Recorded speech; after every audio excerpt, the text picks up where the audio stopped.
In order to fulfill the mission of the Young Living Foundation to care for people and care for the planet, we will sometimes partner with other organizations out there making a difference. This is the case in Uganda, where Kari Segner and her nonprofit Healing Faith are working to stop the spread of malaria. Malaria is the #1 cause of sickness in Ugandans and is treatable. Kari joins Nikki Davis of the Young Living Foundation today to discuss their work and what we can all do to help end malaria deaths in Uganda, one net and one person at a time. Hello and welcome to Young Living's podcast, The Wild Drop. My name is Jacob Young, your host. Young Living is the world leader in producing and distributing premium essential oils, and this podcast will provide you with drops of information about Young Living, including stories, history, product information, lots of little fun facts, and even more. Well, welcome both of you to the podcast. This is your first time here, Kari. It is. And we would love it if you could kind of share who you are, what you do, and why you're here. Yeah, I'm so excited to be here. Thank you for having me. My name is Kari Segner, and I'm a co-founder and executive director for Healing Faith. Almost 14 years I've been in Uganda trying to help with the malaria crisis. Fantastic. And Nikki, you're a familiar face here on the podcast and going to be sir. a much more familiar face with the upcoming episodes that we have. But for those that haven't heard from you before, if you want to share the exact same thing. Absolutely. I'm Nikki Davis. I am the head of Global Impact and Philanthropy for Young Living. And as such, I have the awesome opportunity of being the executive director of the D. Gary Young Young Living Foundation. Well, it's an exciting and amazing time here today as we're going to share an amazing partnership today, which is going to be announced via here on the podcast. Woo! It has been announced in other places as well, but this is mostly official now. Yeah. And Nikki, if you kind of want to start with the reasoning behind this relationship, why it's so important, and then Kari, you can kind of explain and share your side as well as why you're so excited and some future things that we're going to be doing, your goals, aspirations, and how we'll be able to help and assist. All right. Absolutely. Yes. I first met Kari and Jason Segner and became acquainted with Healing Faith Uganda in 2015 when I first visited there. I kind of tagged along on a service trip and I saw what they were doing and I was just floored. You know, they had very limited resources and they were doing the absolute best with what they had. They were going village to village, hanging mosquito nets in homes, teaching people the necessity of mosquito nets. So Healing Faith has this awesome model where they teach from village to village what the signs and symptoms are that malaria comes from a mosquito, so it's preventable to some extent, right? Like you can't prevent yourself from ever interacting with a mosquito. Yeah, of course. But yeah, and then they would actually test. I actually remember very vividly seeing a woman and her baby run up to Jason and say, she's so sick, I don't know what to do. And he tested her for malaria right there and had the treatment right there and gave it to her and saved that baby's life because they had been in the village that day. And so Kari and I started brainstorming and thinking, okay, how can we maximize the impact of what you guys are doing? You understand that education is an important piece and the testing and treatment is a vital piece, and it's so inexpensive. Goodness grief, you can test and treat a child for $5. Save a kid's life for $5. So we started brainstorming and thinking, what if we have a center where people can come from many villages and you can test and treat all day long so that you don't have to physically go village to village. And so back in 2017, we built and opened the D. Gary Young Living Foundation Malaria Center, the first malaria center in that area in all of Uganda. And then the Young Living Foundation partnership grew and grew, and we were able to lay the foundation for establishing a second malaria center that Kari can tell you much more about, but just in a very high-risk area. And we were able to set up, and they opened Malaria Center 2 in 2022, and the impact just shot up. So we are looking forward to reigniting this partnership, and very, very excited to not just bring back the kind of impact we were able to have together, but accelerate it. And so, yeah, I'm really excited. But what I saw in Kari and Jason was the sincerity and the passion of these two who decided to take their very young family to Uganda and dedicate their lives to helping people there. And that they had not only the passion and the heart to serve, but also the brains and the willpower to find a solution that could expand and maximize the impact even more. Yeah, of course.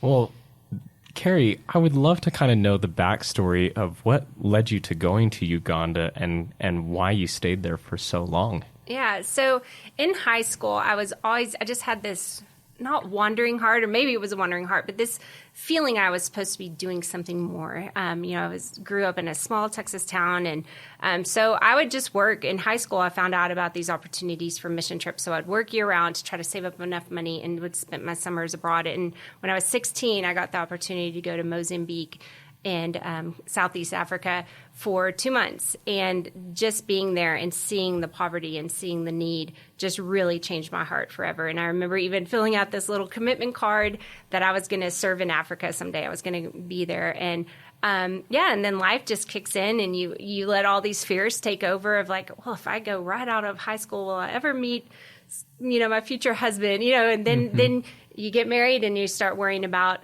well, would it be too dangerous to have children there? And, and then, oh, well, what about, and finally, and then I also noticed that kind of restlessness in my husband's heart, and he had a community health background. He was teaching in the health field, and we just started those conversations of what could this look like if we didn't stay in this kind of American bubble of you do this, then you do this, and we just changed that trajectory for our lives. And so we went on just kind of a visionary trip, the two of us, and people watched our children behind. And a year later, we had sold everything or given everything away and got our 1, 3, 5, and 7-year-old and got on a plane and haven't really looked back much. So wow. And what started kind of your malaria journey there and wanted you to start building the centers? Yeah.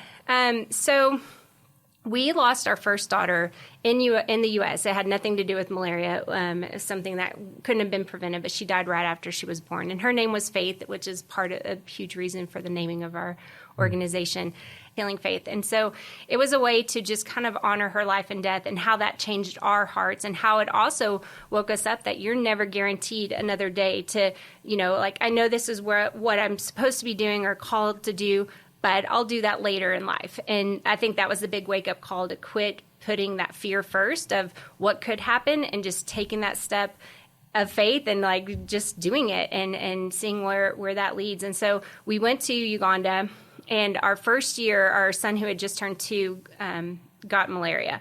And I remember being so scared because I'd heard the statistics of it's the number 1 killer of children under 5, and he was so young. And I remember holding him, and we were able to get access to quick testing and treatment because, we had the means. And he recovered very quickly, and it was great. But I remember feeling this guilt because I had been accompanied. Jason was doing community health projects, and the kids and I would accompany him. And because I had so many young kids, most of my time in those villages were spent just talking and meeting other moms. And I'd meet so many that had lost children. And obviously my heart went out to them because I had walked their shoes, and some had lost multiple children to malaria. And I remember thinking, why am I able to, by U.S. standards, it was so inexpensive to treat, but it was impossible for them.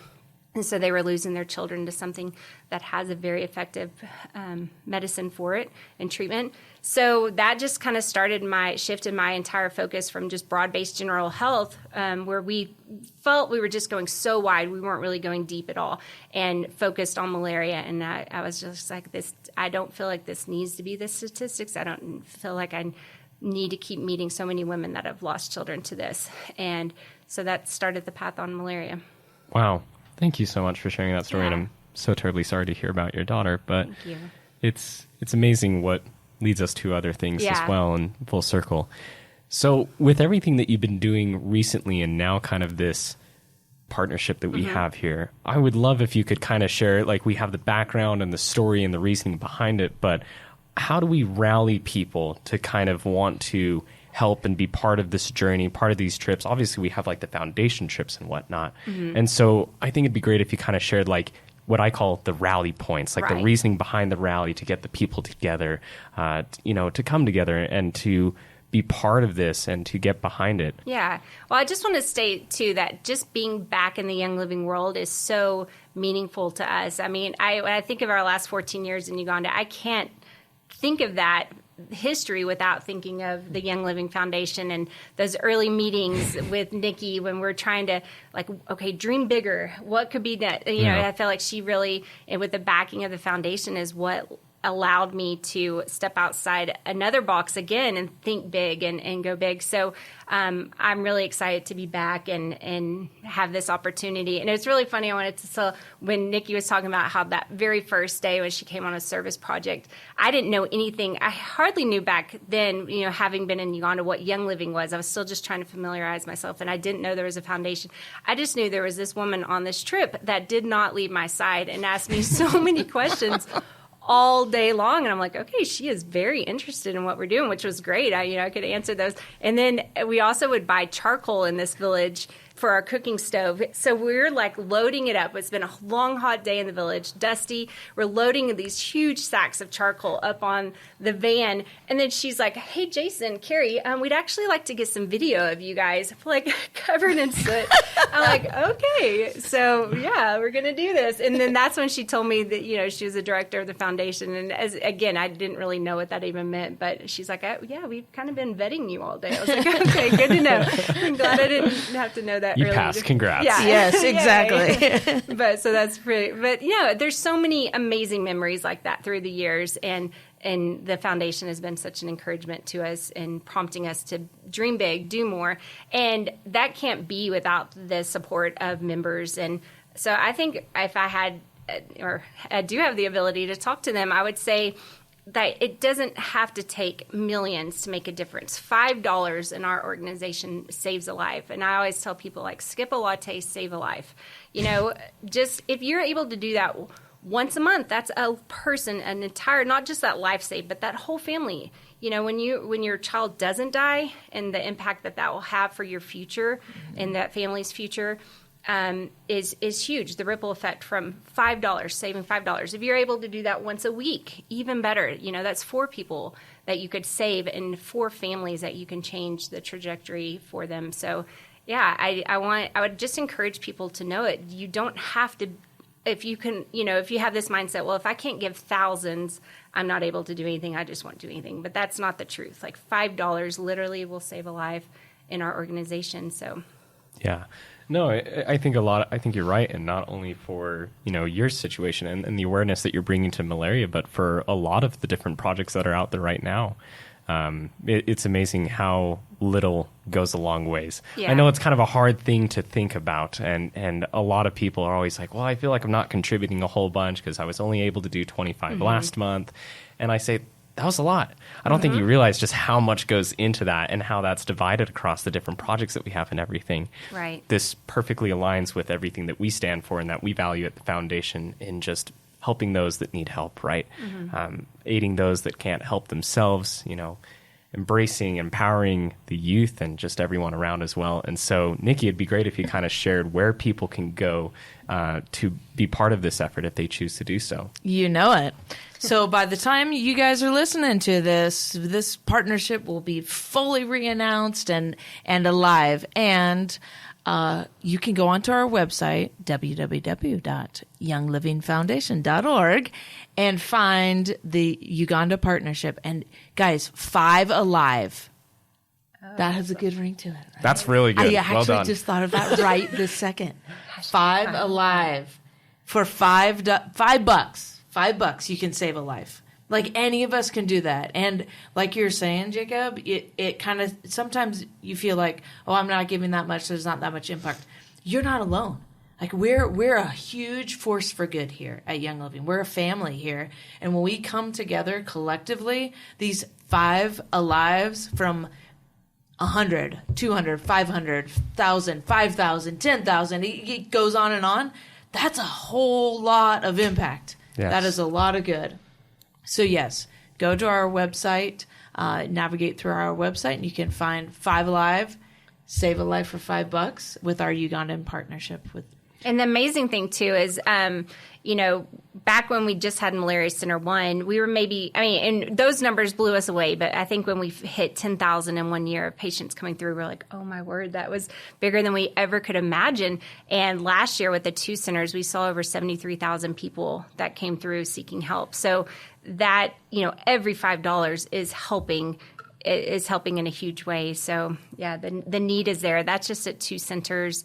And what's really neat, what we were able to see the true impact of what a center can do. With the first center, we didn't have all the back knowledge, the foresight to know what data to collect to compare to really see the efficacy of it. And with Malaria Center 2, because of delays due to COVID, we were able to meet monthly with the village health team leaders to find out who had passed away in their village. And that was very hard, obviously, because you don't want to hear of all these deaths by malaria when you're hoping to open a malaria center that's delayed because of COVID. But in a population of around 15,000, it was about 40 deaths on average every month from malaria. Mm-hmm. And that a lot of that would be younger kids or the elderly or pregnant women. They're at the highest risk.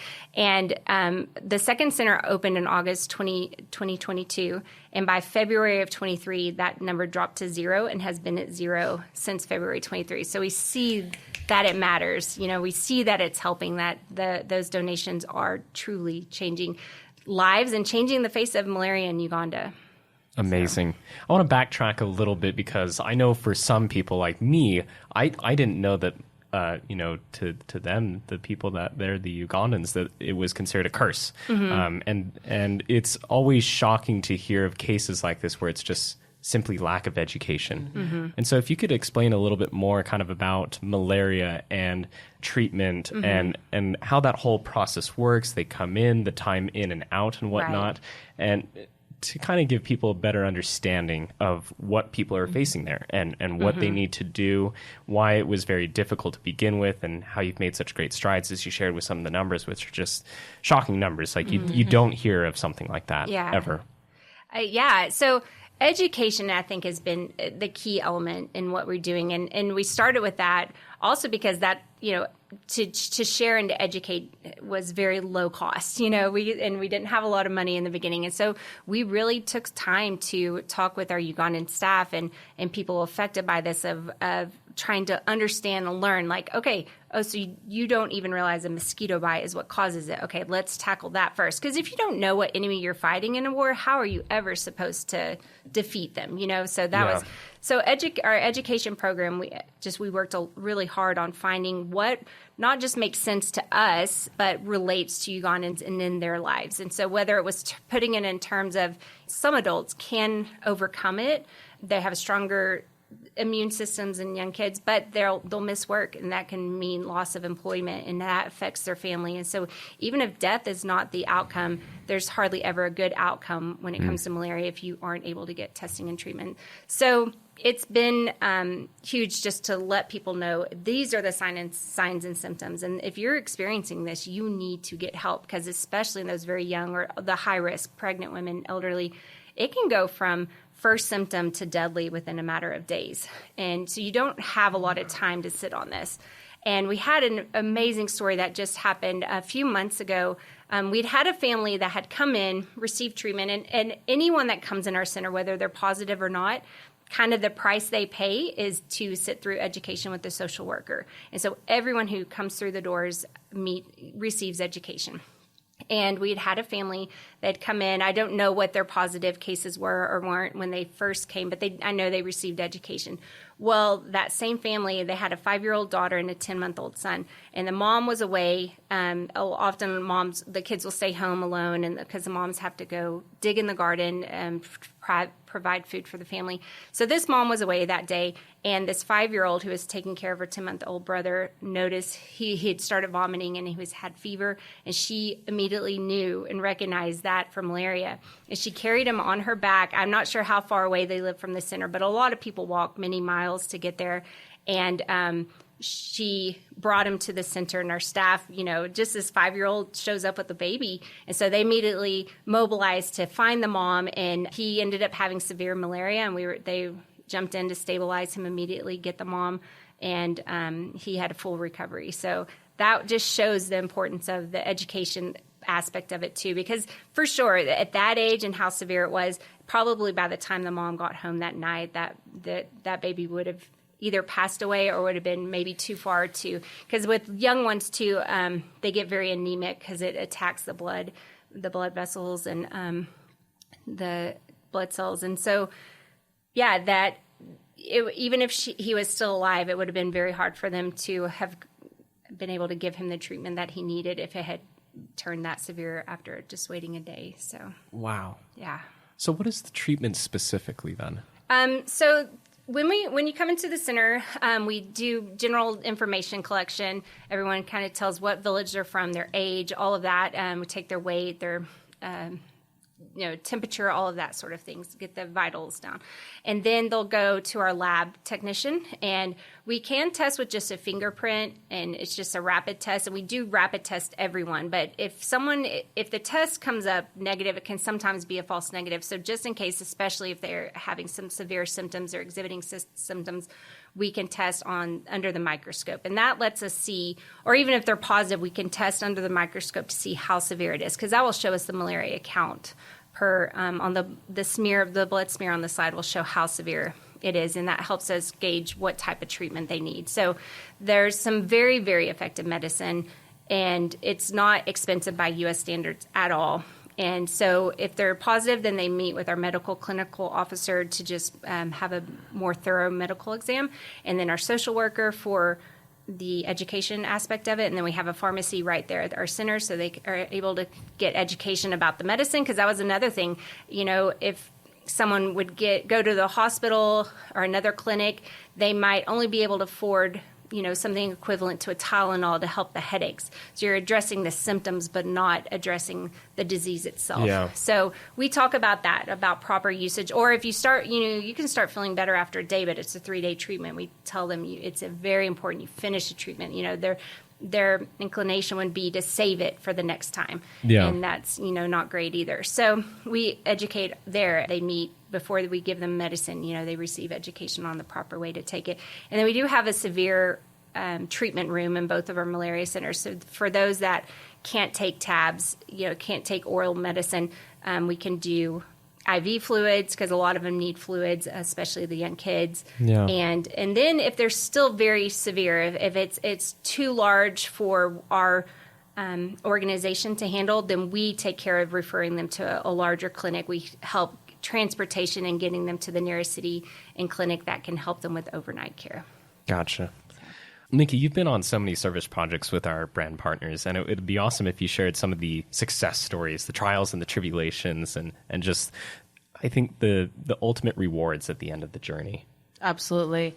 Yes, since the very first time that I met Kari and Jason in 2015, I traveled to Uganda many, many times, and with many brand partners. And goodness grief, it is just so rewarding to see our brand partners. They come to Uganda, they're excited, they're not quite sure what to expect, and then they're broken a little bit, because being in the thick of it breaks you. And you go to these villages with Healing Faith, you see where they've been, you hang mosquito nets, and you think, you're playing with the kids, you're trying to roll the tire, they're rolling down the street, you're picking up mangoes, and you just fall in love with these beautiful, beautiful, heartwarming, warm, welcoming people.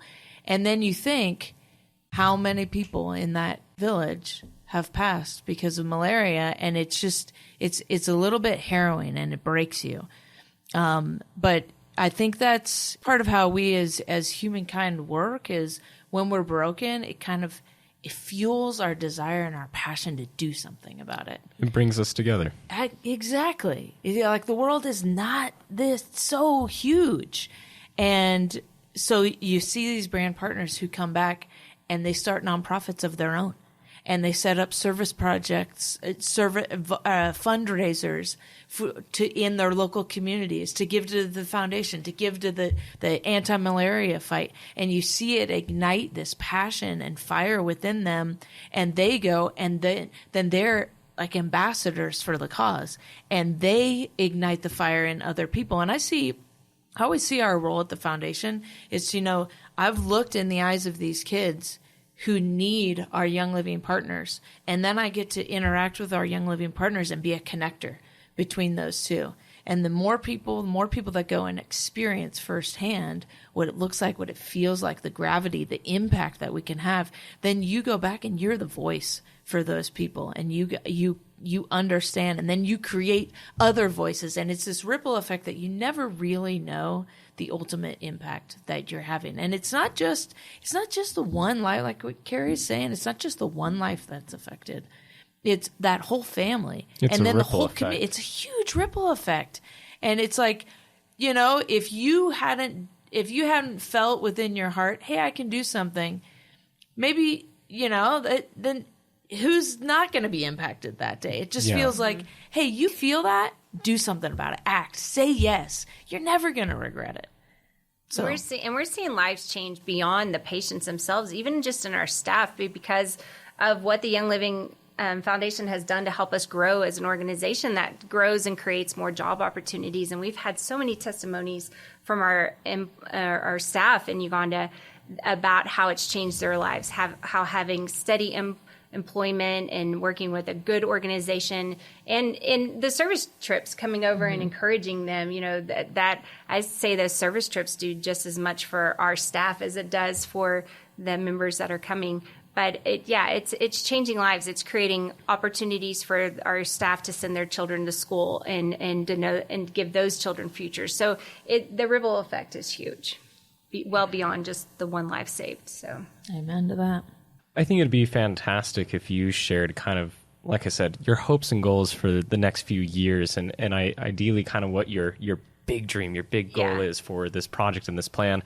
I mean, the one that I can think of kind of immediately is you have these two centers, and I know not everyone can make that journey, and so I feel like for us in this partnership, I would love to see something like a van, like a mobile van or something like that. And I assume that's one of the goals that you probably have or had in the back of your mind, but I'd love to hear kind of what else you have. Yeah, and we did have a mobile team pre-COVID, and when we were partnering with the Young Living Foundation, and we were able to even go to more remote islands in Lake Victoria. So Lake Victoria is located right next to Malaria Center 1, and because of the location of walks to water, the proximity to that, it increases your risk of malaria.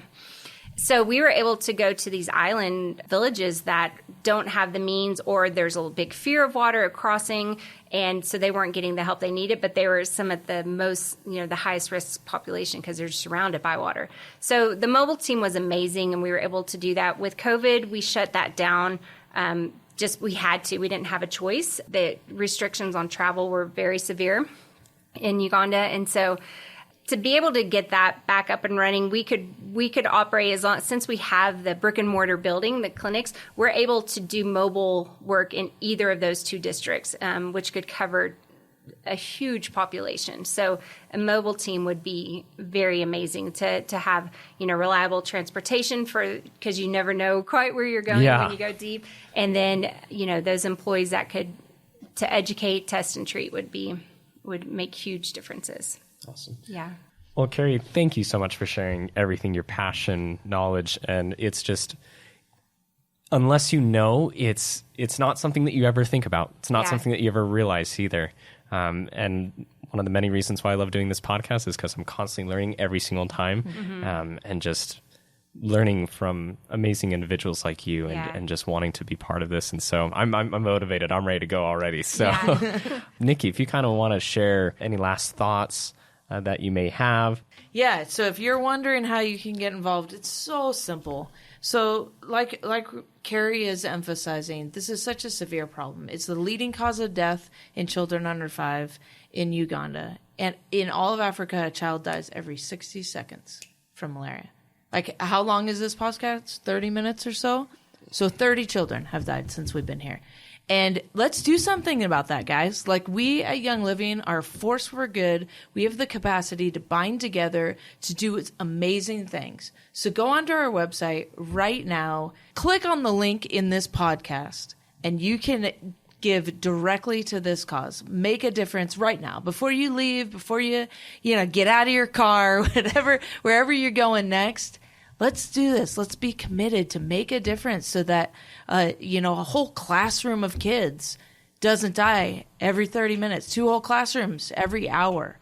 Like, we have the capacity, the enormous capacity to do good. Let's do it. Love it, Nikki. And any last words from you, Kari? I just want to give people hope and that assurance that it does make a difference. I know sometimes these problems can seem so huge that it almost feels paralyzing. Like, I don't know how to help. I can't help. It's not going to make any difference. Well, it will make a difference. We're here to help facilitate your donations to make sure that it's making a difference in people's lives. Yeah. And you shared the numbers. The numbers are there. Well, thank you both so very much. Extremely excited to reignite this partnership from many, many years ago and to saving kids. 5 Alive. Thank you so much for having me and just for helping us be a voice to help those in Uganda. And thank you for tuning into this episode of The Wild Drop. Remember, you can listen on Apple Podcasts, Spotify, on YouTube, our website, which is www.youngliving.com, and coming very soon, our podcast will of course be on the Olio app. You'll go to Library and scroll down to Business Resources to find The Wild Drop there. Coming soon, so stay tuned for updates. Once again, that's Olio, O-L-E-O, by Young Living on the App Store or Google Play. Don't forget to oil up Young Living family. This is Jacob Young, dropping out. Take care.